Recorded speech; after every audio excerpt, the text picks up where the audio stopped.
this week's edition of the Basement Files, live from the Charlotte Street Arts Center. I'm Sam Laidman. I'm Kerstin Schlote. And I'm Cora Robichaud, and here are our headlines. Today we're going to reflect on Movember, the manliest way to raise money for cancer research. Speaking of furry creatures, puppies are playing a center role in this year's winter festivities. And what would winter in Canada be without a little hockey? Some people call it the manliest time of year, while girlfriends can find it revolting. It's the 1 month where the razors are put away to support men's health. It started in 2004 and has grown in popularity over the past few years at St. Thomas University. Conrad Palmer has more. November's winding down and mustaches are in full bloom. Some brave men don't even shave at all. It's called Movember, and these lip sweaters are to raise awareness for prostate cancer. Luke Robertson is a member of the St. Thomas University's Student Union. Through the Movember charity, we try to raise some awareness about these types of things, whether it be men's mental health, prostate cancer, testicular cancer, just to try and get the discussion started and try to encourage men to seek help and treatment and to get tested, most importantly. He has participated for the past couple of years, funding for residents around St. Thomas. He's also been helping the Stu Sioux with their active presence on social media. If you're like me and you can't really grow a mustache, don't worry, because there's still plenty of opportunity to get involved. The St. Thomas Students Union has already raised over $800. They still have their biggest fundraiser on Friday night. They are hosting this year's Movember Gala at the bar Nikki Z's. It is the 4th annual gala that was previously organized by the Students' Athletics Committee. Nathan Payton planned it before and likes how this event reaches a broader audience. Having a gala downtown, that really sort of opens it up to the female side of campus, in that that's something to get excited for, to get dressed up about, and where the men can dress up with a mustache, the women can dress up in a different way, and that sort of incorporates everyone, I think, to a degree. Even though it can be hard for women to grow stashes, there are still ways to help out. Funding is typically by donation. Participants had fun showing off their manly fur, but some can't wait to shave it off at the end of the month. For Stu Journalism, I'm Conrad Palmer. Many stopped by the annual Christmas craft show put on by the New Brunswick College of Crafts and Design in Fredericton. Rather than go to the mall to buy gifts, shoppers were given the chance to buy a locally handcrafted piece of art.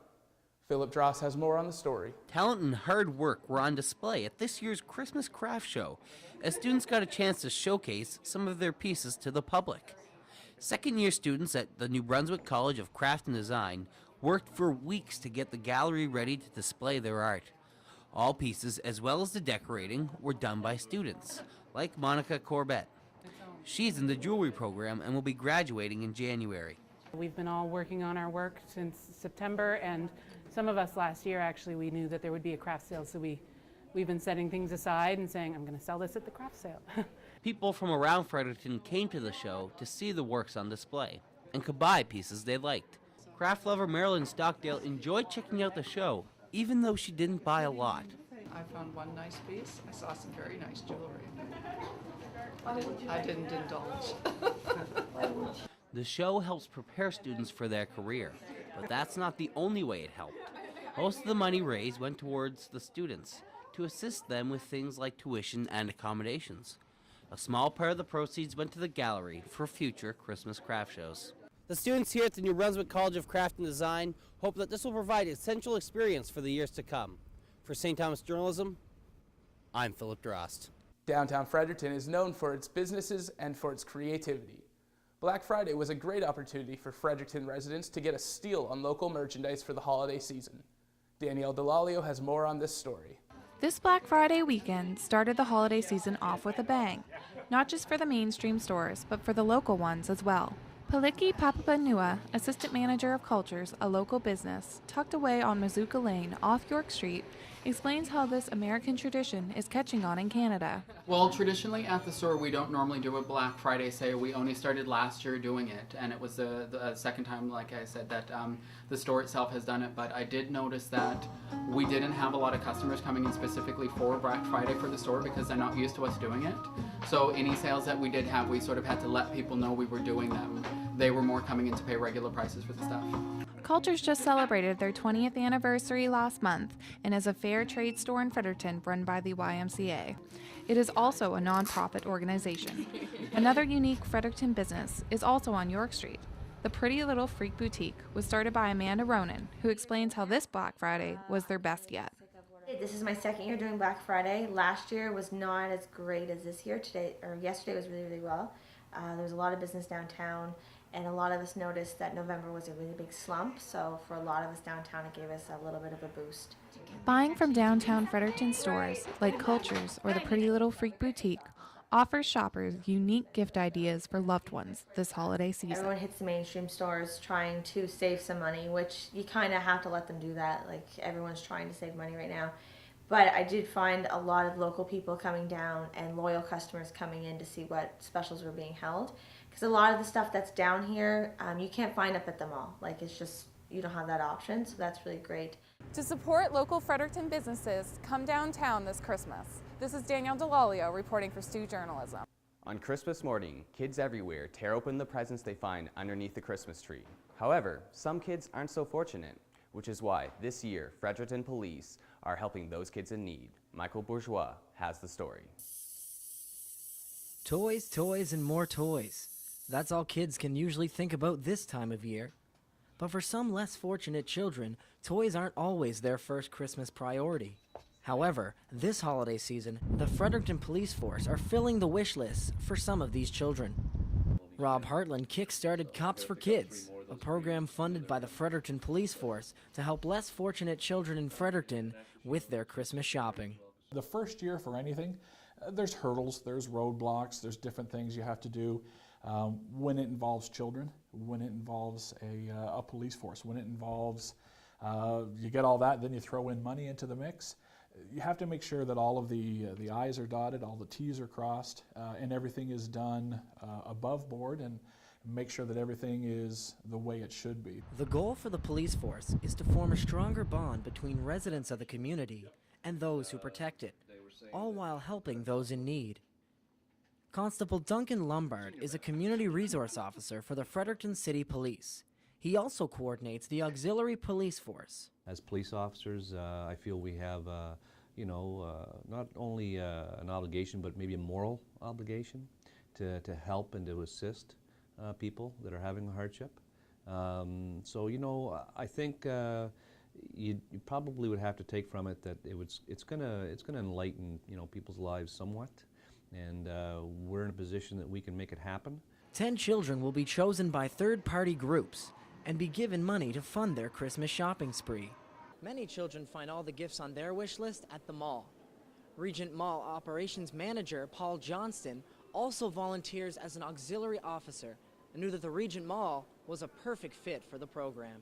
The program is set up that we help raise some funds for these children in need, and then they get to come as an event, as a one-time kind of spend that money and be with officers while they do that. So on both sides of that, they get the joy of having maybe some toys and some things they may not have been able to get for Christmas, and also we get the joy of helping other people in our community. Being volunteer myself, it's a great feeling on both sides to be able to help keep the community safe and help children in need. The idea began with the Washington State Police Force in 1967. Cops for Kids is the only program of its kind currently in the Maritimes. Michael Bourgeois, Stu Journalism, Fredericton. Another way Fredericton locals spread the Christmas spirit is by taking part at the fair trade sale that took place at the end of November. For 2 days, visitors to the Wilmot Church could buy unique gifts that you won't find at regular stores. Christmas shoppers in Fredericton had the opportunity to not only make their loved ones happy, but also people across the world. Local volunteers helped out with an international fair trade gift sale organized by 10,000 Villages. 10,000 Villages is a non-profit program that sells goods like chocolate, coffee, handcrafted toys and baskets across North America. Prices are higher than those in retail, but fair trade ensures a safe working environment for artisans as well as support for their communities. Part of the sale was also to raise awareness about fair trade in general. Winter doesn't give one many reasons to go outside for a night stroll, but one village's tradition knows how to bring the Christmas spirit just in time for the holidays. Sarah Lanches has the story. Gagetown had their annual Christmas in the Village on November 23rd and 24th. It was their 18th year of hosting the event. Blair Sterning, a local from Gagetown, has been selling his apple cider since the very first year. He says that cold weather won't affect the weekend's turnout. Doesn't seem to be. The streets got cars up and down lined along here, so people have come out. After all, Christmas is wintertime. People from around the area gathered as the different shops showcased what they had available for the holiday season. Things like ornaments, books, and hand-knit clothing were all up for sale and display. One of the popular stops would be the handmade wreaths. Ken Foster has been selling his wreaths at the Christmas in the Village for 17 years, and he looks forward to this event all year. The selling is good. It's a very social. The same people come back year after year. There's lots of new people, but seeing everybody and seeing how their children grow, all of that.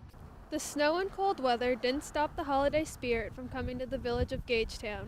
This is just the start for many holiday shoppers. For Stu Journalism, I'm Sarah Langis. It's that time of year again. Students are cramming months' worth of notes into their heads, finishing final essays, and only a week's remain until they can take that much-needed break, which is why St. Thomas University is reopening their puppy room. For years, scientific studies have said what pet owners have known all along. Spending time with animals can help manage stress. In a practice called dog therapy, students overwhelmed by exams are given the chance to cuddle up to a pug, maybe even lay next to a Great Dane. The event is taking place December 9th and 10th. Should it be as well received as it was last year, it might as well become a new tradition at St. Thomas University. In other puppy news, the Fredericton SPCA is celebrating Christmas with their animals a little bit early this year. Santa Claus visited the Feeds and Needs downtown to spend some quality time with his four-legged friends. Jacqueline Gallant has the story.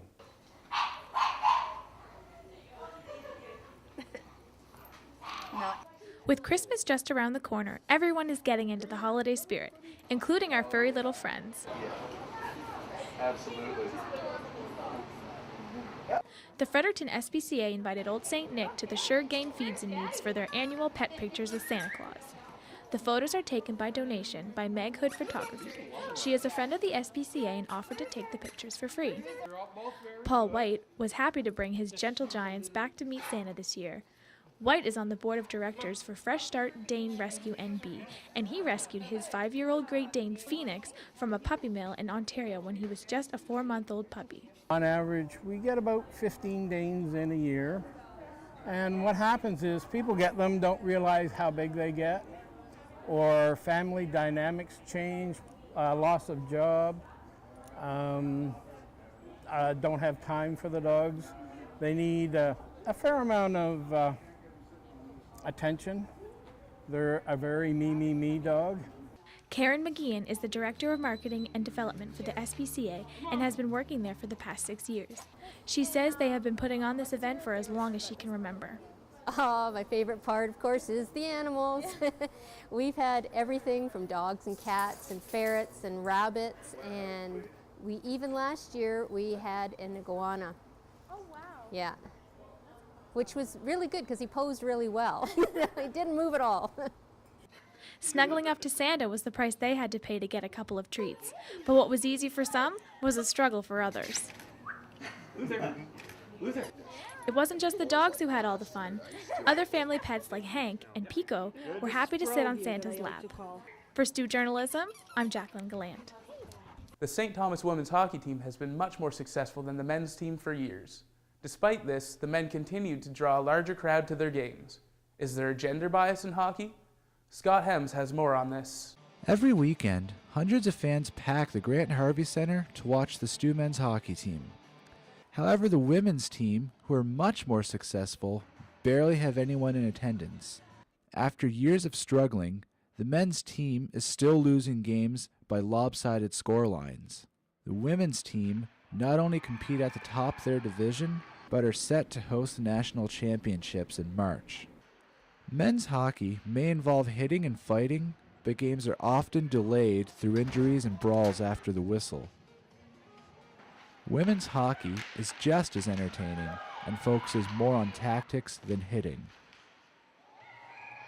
But does the lack of support have an impact on these women? I find it extremely upsetting Actually, and disappointing as well, because we're just as much as part of the Stu community as they are. Eliza Snyder is on her second year with the team and has came all the way from Alberta to play. Girls here, like, this is what they live for. This is the highlight of their university career. Girls go to university to win a national championship, and we're going to be handed an opportunity on a silver platter. So, as the women's team prepares to compete for a national title, how come no one is watching them and instead watching a team that is at the bottom of the standings? Well, the fans love the underdog, right? So I think that's part of the reason why that our men's hockey team does draw a crowd, is that they're looking for our team to win and trying to be there for when the team wins, like they did against UNB last week. Eric Moffat is the athletics events coordinator at Stu. I think that people are really changing their attitudes towards women's sports. We've grown up in a sport where women aren't supposed to be playing this. It's a men's sport, I guess. And it's something we've had to deal with, and I've dealt with it all my life. I grew up playing boys hockey, and it was obvious most often that they didn't want you there because you were a girl. Nationals are approaching, and the women's team have already earned themselves a shot at a national championship. The men's team are far from this, yet they still fill the rink most weekends with spectators, asking us the question, what exactly is quality hockey? For Stu Journalism, I'm Scott Hems. While hockey and football are the talk of town during the winter, fencing doesn't get the attention it deserves. Fencing has been on UNB's Stu campus for decades. Kevin Lemieux went out to find out more about the sport and what it means to participants. Sword fighting isn't just for medieval knights. For a group of alternative athletes at UNB, it's a weekly activity. The UNB and Stu Fencing Club is the longest running fencing club in Atlantic Canada. Since 1966, they have been competing in the Atlantic Fencing League and the Canadian Fencing Federation. Head coach Evan Scriver thinks that fencing can appeal to a wide range of students. Fencing challenges not only the body physically, but also the mind while you're doing it, because it's all about intricate planning.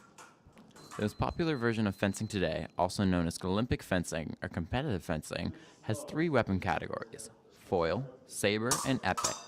It's one of the 5 sports featured at every one of the modern Olympic Games. While she has no intention of competing, Victoria McDonald thinks it's just a great sport. I think I always liked the medieval kind of aspect to it, and well, the people around here are certainly a good reason to keep coming back. While this sport may go back to medieval times, new equipment and technology has brought it up to speed. The UNB Fencing Club is always looking for aspiring sword fighters. Check them out at their Monday and Wednesday practices. For Stu Journalism, I'm Kevin Lemieux. Thank you for watching The Basement Files, and a Happy New Year from everyone at the NB Beacon.